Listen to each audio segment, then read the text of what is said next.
Hello,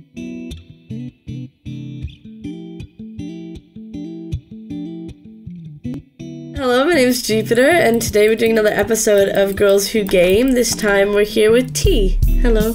Hello. And we're playing Arsenal. I know a lot of people comment asking what the game is. I've said it now, so I'll know what the game is. And so you're level 100 and something, 107 in this game. 137, I think. 137? How much, do you play it very often? I think that's a bit of an understatement at this point. Is it your go-to? Yep. Oh, look at this. A wizard just killed me and I became tacos. It's really intense. But obviously you play a lot of Roblox. You have quite a high level in this, and you play our playtest. You come along to our playtest and play quite a few of our games. So I came third. Yeah, you did. Wow. Well done.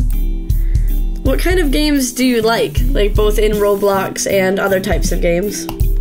Outside of Roblox, I play a lot of Sims 4 quite recently, Among Us, and I play Minecraft as well. Now, everyone seems to be playing Among Us lately. Do you prefer being the imposter or the crewmate? I prefer it depends what map really.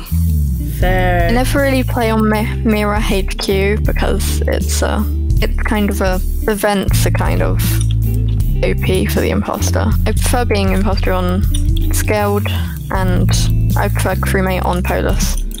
I like being the crewmate because I don't like killing people and having to be sneaky. I'm good at being sneaky on not Polus, kind of. We play with our family and I just can't lie to people because we all talk out loud. I play using Discord, and usually the people are very they know what they're doing. Especially on Polus, which is the map that's kind of used most. Lots of people just kind of go off vitals and that. Crazy. I think it's such a weird thing because the game was out for so many years. Well, only 2 really, but... They actually started making a second game. And then it got cancelled. Yeah, because the first game was so popular all of a sudden. I think it was quite a good choice because it means they can work on the actual game more. Yeah, it does make a lot of sense. Lots of people were memeing over it. But, do you remember when you first started playing games? I'd say when I was about 5 or 6, because I got introduced to with school, we got introduced to homework and that. And I'd have to we used to do the things where every class had a animal to go with it, and we'd have to do research, give it to the thing, and they display it on the walls. And then my mum got a really small purple tablet from Tesco's or something, and then she got an iPad, and then I got the kind of little tablet, and I used to download all random games on that. You got 2nd place in this one, in this round. Yeah, my avatar's updated as well, so... That's quite cool that you started through sort of learning as opposed to through your family being really interested in games. My family don't really understand, My mum says it makes her eyes hurt with all the graphics. Fair. And my dad, he kind of sticks to racing games and stuff like that. Racing games are quite fun. I started doing racing games. I started playing games and I played quite a few racing games. My dad doesn't understand the internet. He doesn't get it at all. He's just not a tech person. But he did have an old console. He had an old NES. I remember my dad having a console of some kind, and he had a really old version of Sonic on. And it was the first Sonic game I ever played. Because before I only knew tablet games, and then progressed into... My family had a computer, so I played games. And games I found on that as well. And then there was the old console with Sonic on it that I'd asked my dad to pull out, and I played Sonic for a little while. It's a good variety of different games. Yeah.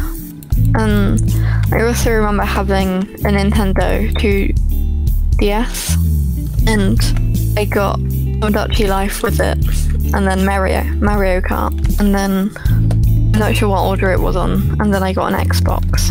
Fun. And I remember exploring loads of worlds on Minecraft, then my nan was sitting watching me kind of go on and on about the different things I'd find in the worlds with all the different texture packs and that. Minecraft's such a big exploration game.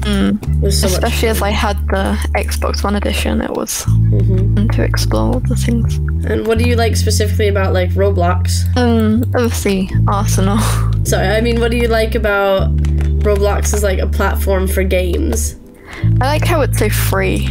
There's such a big variety of games on there. It's like almost hard to find something you like don't like. That makes sense. There's always a game that you can find that you do like. And especially going back to favourites, because usually they're going to be there. I mean, I started playing Roblox when I was about 7, and it was in the holiday where I broke my arm, and I couldn't go out that much because I was limited to things. I just remember playing games on there, a few of which I've still found and continue playing a bit today. I broke my arm one summer. I broke it the day before we broke up for some holidays. That's so unlucky. And it was just... I tripped over a stick as well. It was very dramatic.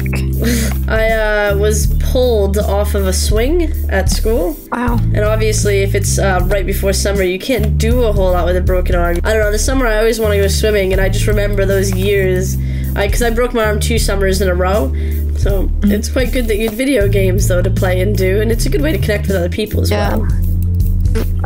I remember I like how Roblox is such a widely played platform as well, because I remember in my final years of primary school, I connected with a few girls in my class or year, and every single day after school we'd come home and play Flee the Facility. Fun! And it was just ongoing. We had fights through it, and we'd hate each other, but we'd still play Flee the Facility every day after school. Sounds very nice. It was. And then as I went further in school, I found more people that played the same games, and I left one of my secondary schools because I moved, and then I still was able to maintain some of those friendships over Roblox alone, just being able to play after school. That's really lovely. So you've obviously... Oh, you won this one! Well done! You've obviously had a lot of good experiences in Roblox, but have you ever had any like bad experiences in toxic communities or in Roblox? I've definitely... There was one story that I remember, and I don't think it was too long ago, but I remember talking about it a lot. Someone joined my game, and I think it was even on Arsenal, and there was someone, I think they kind of were trolling. They were saying how quite sensitive things, and then they started going off about racism because they were trying to insult someone, and they were using the insult having 2 gay dads. And I said, you shouldn't use that insult because it's not good to use that as an insult. It should be perfectly normal. Yeah, oh, of course. And they said that I was racist. And I said it's not really racist to back someone up. Yeah. And they didn't even know the person they were calling and saying all this stuff about. It was very nice for you to have stuck up for them. But I eventually tried to put some sense into them and telling them how that they just kind of left. I wouldn't be surprised if they were trolling and it just kind of went wrong. It's not a very fun troll if it's just like blindly insulting people. It's been...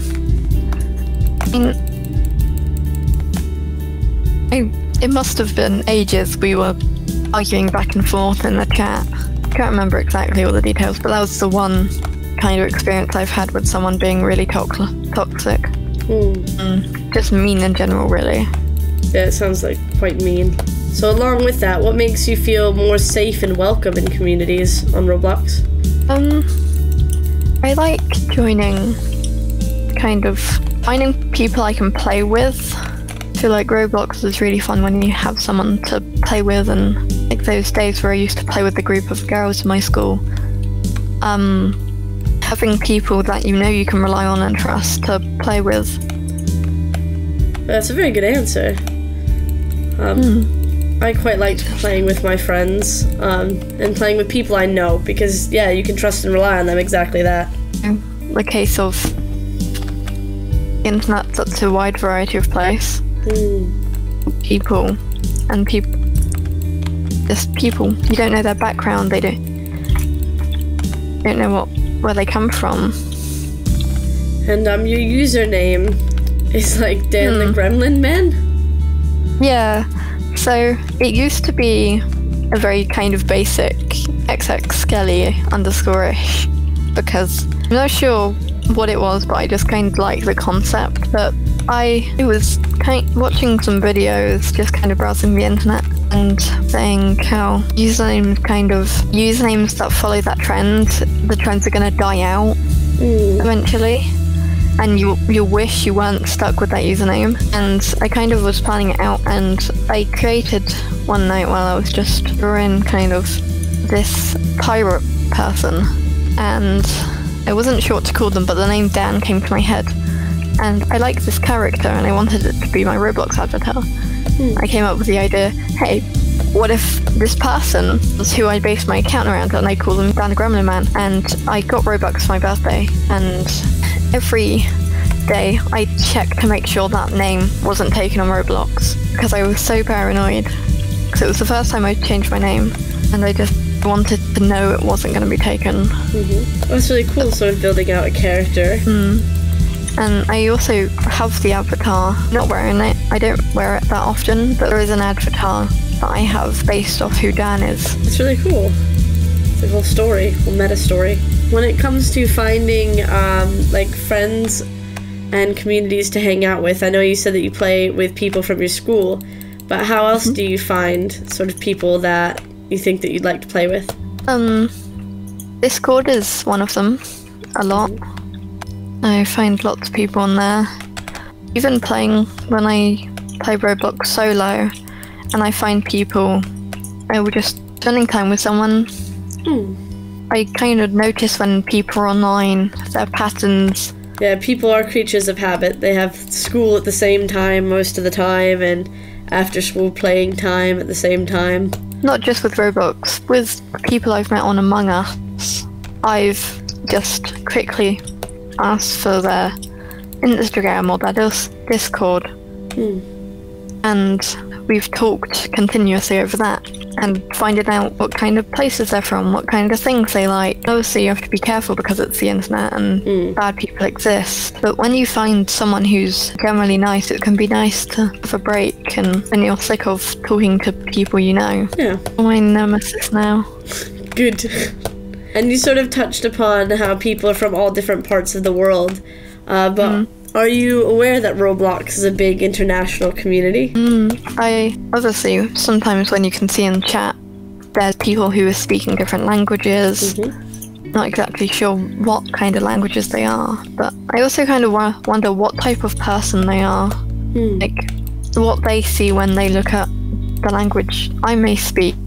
In school, there's not places to filter out people who come from different ethnicities or languages. That's a very good point. And it's a learning opportunity, kind of. Definitely is, to sort of learn about different cultures and different people, even if it's just briefly. Outside of video games, what are some of your other hobbies? I know you like to draw, and you were mentioning that you used to draw with a mouse, which is amazing. Yeah, I still do a lot of the time. I got onto it from one of the early video games. I also find it's like you have a lot of different colour choices. I also like wildlife and taking photos. I enjoy writing, creative writing, and I like talking to people a lot. There's a lot of very good hobbies there. I also enjoy taking photographs, although I'm not patient enough to take photographs of wildlife. I like going on holidays as well. I don't really admit this, but I like walking. I have a nice memory with one of my friends where we walked 2-point-something miles down just through a forest, down to the beach, and up through a pathway back to my house. It was just nice to talk and just explore new places. It was no one else except us. And I mean, I remember finding a new pathway that I didn't know where it goes, because I knew the woods well, because it's little pockets of new discoveries always waiting to be found. And when it comes to watching sort of Roblox content, do you watch a lot of YouTube? I watch. There's a few in specific that I watch. Like, I remember I used to watch a lot more when I was little. So like lots of the content is usually for children, like younger children. Fair. And I'm not sure, I don't really look that much, but it's nice to find YouTubers who don't kind of sacrifice their content for younger children. Do you have any specific favourites who are good at that? I like Kaneko Kitten a lot. I like his commentaries, and I like Albert or Flamingo. He makes it kind of for a lot of ages but still really entertaining. I also like Zona Draws stuff a lot. Cool, I'll definitely have to check some of these out. Lots of new names. Yeah. That's all of my questions on my question lists. Is there anything else that you'd like to talk about? The question we were talking about earlier, reasons I like Roblox. And another thing is the expression it provides with avatars and all that. But like, obviously, lots of it's limited to Robux and that. If when you do kind of get Robux, if you can, it's always a nice feeling when you manage it. Although there should probably be more stuff for people who don't have it. The expression is kind of limitless in a way, because there's so many, especially with UGC, there's a lot of different hair types and expression that you may not be able to give off in real life. There's no way I could have pastel hair in real life. Yeah, I mean, I like using kind of more classic blocky avatars most of the time. If I get more Robux someone, I could have black hair and designer clothes if I wanted. I'd be able to mix and match, and I just like that opportunity to express yourself when maybe you can't in real life. It's a very good point. Thank you. Thank you so much for taking the time to let me interview you. Thank you for letting me be interviewed. Anytime. It's been really fun playing Arsenal. I know I'm not good at it, but just because I'm not good at it doesn't mean I don't enjoy it, if that makes sense. You're second place, so you're doing pretty good. It's a fluke, I promise. It's because I've been literally just following you. Oh wow. I'm just gonna keep playing to the end of this round because I'm actually doing alright. Yeah. When I was a kid, my parents didn't allow me to play anything that had guns in it. My mum has walked in on me playing Arsenal a few times and has just gone, "Do you really have to be so violent?" And she's been talking about the gun, so I took my knife out in the game and knifed someone. That's not as violent. Yeah. I said exactly, if you don't want me shooting people, I'll knife them instead. I think Arsenal is a good way to get anger out, to be honest. I'm not particularly an angry person. I try and be as calm as I can. I've never really been one to smash keyboards or punch monitors or... Me either. I feel like... Oh, you won! Well done. My dad just always, we grew up in America, so there's like actual guns. Yeah. And so my dad was like, my children will not believe that guns are a toy. He was like, it's not fun to shoot a gun at people. Because he was afraid that like we'd see real guns in real life and we'd think, oh, these are a game, you know? Yeah, like things to play with or stuff. Yeah. As a result, didn't play many gun games.